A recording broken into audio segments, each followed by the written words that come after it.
ఇప్పుడు మనం ఏం చేద్దామని అంటే ఫ్రెండ్స్, ఎంఐఎం పార్టీ మీద డిస్కస్ చేద్దాం. ఎంఐఎం పార్టీ మీద ఇది చాలా కీలకం. వీడు అన్నిట్లో పోటీ చేస్తలేడు ఎంఐఎం అనేటోడు. కాకపోతే ఎక్కడెక్కడైతే పోటీ చేస్తాడు చూడు, ఒక పెద్ద షిప్ని మనం ఇట్లా ఒక తాడేసి కింద యాంకర్ చేస్తాం చూడు, ఆ షిప్ ఆడనే ఆగిపోతుంది. ఆడే పార్టీ అయినా, వెనకటికి బీఆర్ఎస్ అయినా, ఇవాళటి కాంగ్రెస్ అయినా, యాంకర్ ఎవడవుతున్నాడు ఫ్రెండ్స్? ఎంఐఎం అవుతున్నది. యాంకర్ ఎవడవుతున్నాడు? ఎంఐఎం అవుతున్నది. ఇది మీరు గుర్తుపెట్టుకోరు. అందుకే నేను ఇలా వేరే చిట్టాలు తీసుకోలే, ఇది ఒకటే తీసుకున్నాను. ఎంఐఎం పర్ఫార్మెన్స్ అనేది తెలంగాణ ఈ ఎలక్షన్స్లో 2026 ఈ ఎలక్షన్స్లో గుణాత్మకమైన పాత్ర ఉన్నది. వాడు గణాంతకంగా పోటీ చేయకపోయినా గుణాత్మకంగా ఒక పార్టీ, దాని కాంపిటేటివ్ ఎడ్జ్ ఉన్నది. ఎంఐఎం పార్టీ కోర్ స్ట్రెంత్ ఏంది తెలుసా? ముస్లిం మెజారిటీ పాకెట్ కనబడ్డది అని అంటే ఇన్ఫ్లుయెన్స్ ఖచ్చితంగా అధికార పార్టీ సైడ్ తిప్పుతాడు, ఎక్సెప్ట్ బీజేపీ. మళ్ళీ నీ పొత్తు బీజేపీది ఏడు ఉన్నదన్న నువ్వు చూసుకో. నువ్వు సీట్ ప్రిజెన్స్ అగర్ ఎంఐఎంది తీసుకొని మాట్లాడితే ఫ్రెండ్స్, సీట్ ప్రిజెన్స్ గిట్లా తీసుకొని మాట్లాడితే వాడు సీట్లు చాలా లిమిటెడ్ ఉన్నాయి. జాగ్రత్తగా ఉండి ఫ్రెండ్స్, వన్ సీట్లు చాలా జాగ్రత్తగా ఉన్నాయి. బట్ ఎక్కడైతే వాడు పోటీ చేస్తుండో ఆ ఎఫిషియన్సీ చూడు, కాన్సన్ట్రేటెడ్ ఎఫిషియన్సీ మాత్రం గట్టిగా ఉన్నది. అది గట్టిగా ఉన్నది. ఆ ఇన్ఫ్లుయెన్స్ దానివల్ల పెరుగుతున్నది. ఇప్పుడు ఎంఐఎం రోల్ తీసుకున్నాం అనుకోని పాత్ర, ఎంఐఎం ఒకటి పాత్ర తీసుకొని చూస్తే ఐదర్ వాడు కింగ్ మేకర్ అని ఉంటాడు, లేకపోతే హంగ్ అన్న క్రియేట్ చేస్తున్నాడు. వాడు ఇప్పుడు నిజామాబాద్లో హంగ్ చేసేది వాడే, లేదా నిజామాబాద్లో ఖచ్చితంగా నువ్వు కొట్టేటోడివి. సో నువ్వు ఎవరితో చేతులు కలుపుతున్నావు, నీ గెలుపు గుర్రాలను డిసైడ్ చేయనీకే. నీ మతలబ్ ఎంత, పార్టీ యొక్క ప్రేమ ఎంత అని అనేది నీ పొత్తులతో డిఫైన్ అవుతుంది. గెలుపు గుర్రాలను చేద్దామని అనుకుంటున్నావా, లేకపోతే నా సొంత స్వార్థం చూసుకుందామని అనుకుంటున్నావా అని నీ పొత్తు డిసైడ్ చేస్తుంది. ఈ బీజేపీకి ఎప్పుడు తెలివి వస్తుందో నాకు అర్థం కాదు పొత్తులల్లో. అయితే ఇప్పుడు ఇక్కడ రోల్ చూడుర్రి. నేను ఈ రోల్ మీదనే నాకు మంటలేస్తుంది ఎంఐఎం మీద. ఏందని అంటే కొంచెం బాధ. అక్కడ కింగ్ మేకర్ అని ఉంటున్నాడు, లేకపోతే టై బ్రేకర్ అని హంగ్ చేసి అన్న వదిలిపెడుతున్నాడు.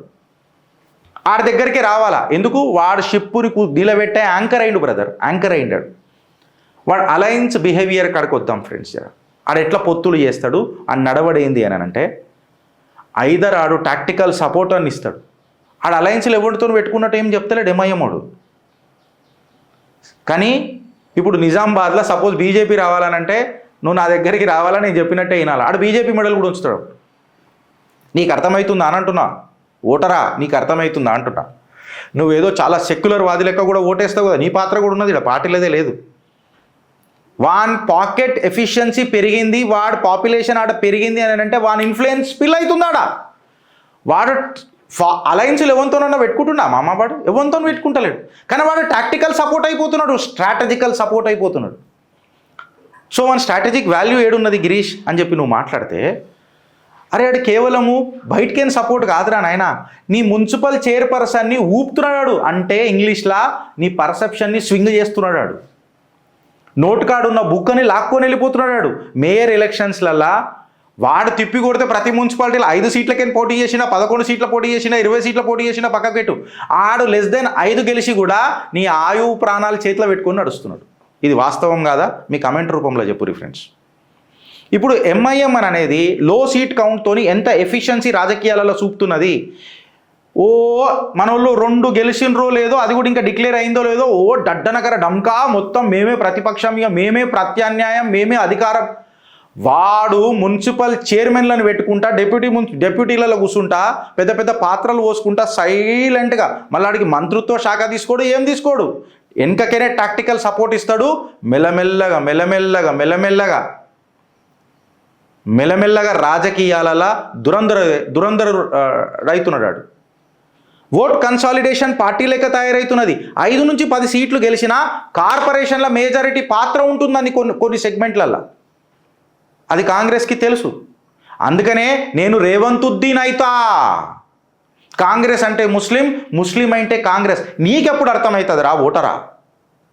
బీజేపీకి ఎప్పుడు అర్థమవుతుంది అని చెప్పి నేను బీజేపీని అడుగుతున్నా. చేసుకొని సెలబ్రేషన్ లడ్డూలు చేసుకొని 5 నుంచి 10 గెలుస్తున్నాడు. బట్ కాంగ్రెస్ గుప్పిట్లా పెట్టుకుంటున్నాడు.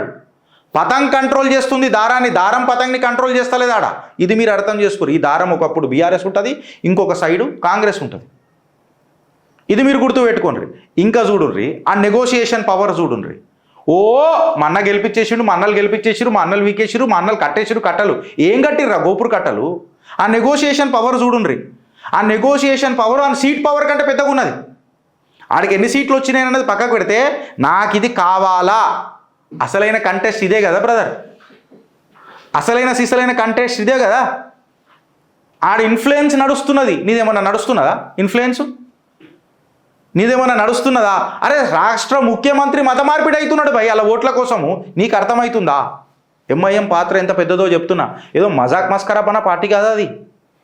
అసదుద్దీన్ ఓవైసీ, అక్బరుద్దీన్ ఓవైసీ సామాన్యులు కాదు ఇవాళ, అసాధారణ పార్టీ అవుతుంది అది. ఇది మీరు అర్థం చేసుకోండి. కాంగ్రెస్ లాంటి అసలు బీజేపీ కంటే పెద్ద మతతత్వ పార్టీ ఏదంటే కాంగ్రెసే. Congress is Muslim is Congress అని నాకు తెలిసి బీజేపీ కూడా చెప్పలే. బీజేపీ అంటే హిందువులు అంటే బీజేపీలు అని చెప్పి ఎన్నడూ కూడా గట్టిగా చెప్పలే. కాంగ్రెస్ డంకేపే చోట వాళ్ళ ముఖ్యమంత్రితో చెప్పించింది. అంటే హంగ్ జరిగింది అని అంటే అందులో మేమే హ్యాంగ్ అవుతాము అన్న తత్వం ఎంఐఎం చూపిస్తుందా లేదా? ఇలా కాంగ్రెస్ డైరెక్ట్గా ఎంఐఎం మీద ఉందంటే పోరగల్ల మజాక్ అని అంటున్నా.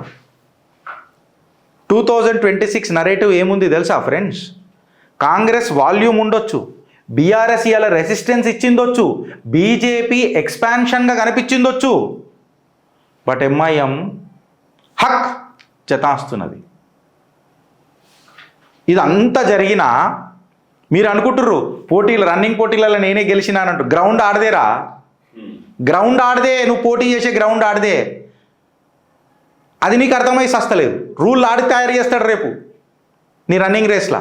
2016 నరేటివ్ ఎట్లున్నదని అంటే ఎంఐఎం అని అనేది పెద్ద పెద్ద సీట్ల వాల్యూమ్ని చేజ్ చేస్తలేదు, వాడు జాగ్రఫీని ప్రెసిషన్ చేస్తున్నాడు, దాన్ని చేజ్ చేస్తున్నాడు. ఈ పాకెట్ కొట్టాలే, కొట్టి తీర్తా. అది రాజకీయం అంటే కొట్టి తీరుతా. దాని తర్వాత ఆడి నా గుప్పిట్లో పెట్టుకుంటా. చేతబడి భానుమతి చెప్పకుండా వేసేస్తున్నాడు రాజకీయంగా. ఇక్కడనేమో మనము డంకా బ్యాండ్లు పెడతాం, బిర్యానీలు పెడతాం. ఇక గెలిచిన దానికంటే ఖర్చు, గెలిచినాక ఇక డబుల్ ఖర్చు చేస్తాం మనం ఒక సీట్కి.